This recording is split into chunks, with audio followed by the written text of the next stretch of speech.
Hello and welcome to UK News Now. Today we will be speaking with Claire and Gianna on some hot topics. Let's go to Claire first.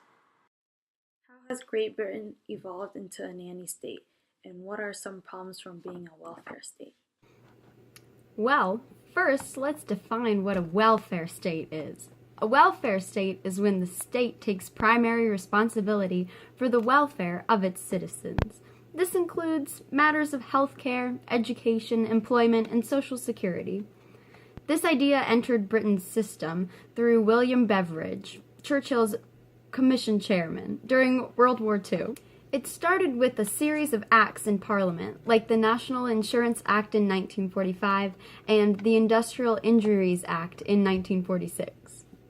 Over time, some conservatives decreased the amount of government involvement in society, but generally speaking, the public is in favor of it, so the welfare state is here to stay. A key issue in Britain's nanny state problem is the NEETs. This refers to the young people in society who are not in education, employment, or training. Basically, some people are just relying on government programs and never actually making a life for themselves. The UK is currently combating this, though, by requiring/forcing people to find work, even if it's unpaid volunteer jobs, and they're helping them find training for at least minimal paying vocations. How has the UK's austerity policies affected their economy? And what does collective consensus mean? Austerity policies are measures taken by the government to cut its spending amount. This is usually done by transferring control of economic decisions to local government, along with increasing taxes and promoting volunteerism. The main idea is to increase the amount of money flowing into the government and decrease the amount going out.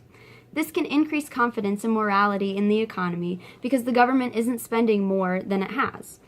The austerity has not benefited the UK much at all, however. The cost of college has increased significantly. In 2010, it cost over 14,500 euros a year. There were many student riots to protest this. There have even been ideas about privatizing the National Health Service, a key component to Britain's social services. Collective consensus is the government's balancing out of the competing demands of interest groups. This resulted in a unified decision to increase government spending and the welfare state of Britain in the 1940s. What are the Conservative Party's immigration policies, and how do they differ from the Labour Party's policies?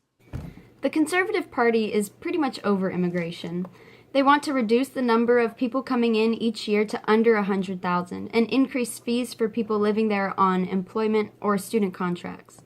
They also want to control immigration by tightening visa requirements and forcing students to leave the UK when their course they're taking is over. The Labour Party wants to put immigration into perspective. They want to create a system that will be based off the UK's economic needs by identifying specific labour and skill shortages. They want fair rules and a reasonable management of migration. However, the Labour Party recognizes that not just anyone and everyone can come live in the UK, and that this is the case whether they like it or not because of Brexit. Brexit created an unofficial end to the free movement of people in Europe. Okay, thank you for joining us today. We really appreciate it. Now let's head on over to Gianna. What is Thatcherism and how does that differ from Blair's Third Way? Hi Phoebe, thank you so much for having me today. So Margaret Thatcher was a former UK Prime Minister. She is a leader of the Conservative Party and the creator of Thatcherism. Thatcherism is an economic policy created by her that involved neoliberalism. This means there was little regulation by the government for the economy, low taxes, and little focus on social policy, all while keeping individual property rights protected. She privatized industries such as coal and the railroads to move to a more market economy while keeping education and healthcare nationalized services. The impact of these economic policies was Thatcher controlled inflation and brought stability to the national budget. However, there was increase in unemployment, breaking of the union's power, and an overall increase in the price for the rich and poor got. Blair's Third Way, however, was a combination of Thatcherism and Keynesian policies. This is his idea of how new labor that combined government involvement and government withdrawal from the economy. Some of the many economic reforms were welfare-to-work programs that were created, and there was more public money rather than state money being put into public services. One of his more unpopular reforms was creating education for universities as a cost rather than it being free. He also gave the Bank of England power to regulate interest rates. Some political reforms, there's more devolution of power to Wales, Northern Ireland, and Scotland, and he removed all but 92 hereditary peers. Unfortunately, Blair supporting the Iraq War tarnished not only his reputation, but the entire reputation of the Labour Party.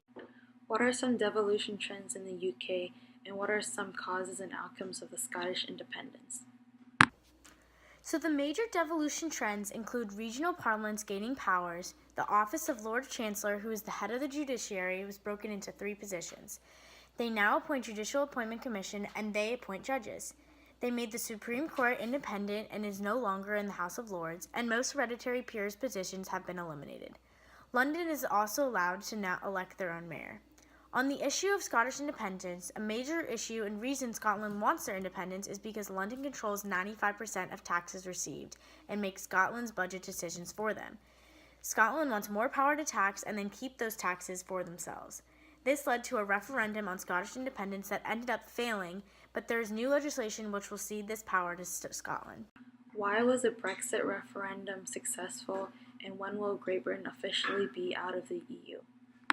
The referendum put forth by Prime Minister Theresa May for the UK to leave the EU, also known as Brexit, was passed, despite public support for the issue being under 50%. However, the UK will only officially be out of the EU if and when the government passes an actual law, because referendums are not considered actual law. That's all we have for today. Bye-bye now.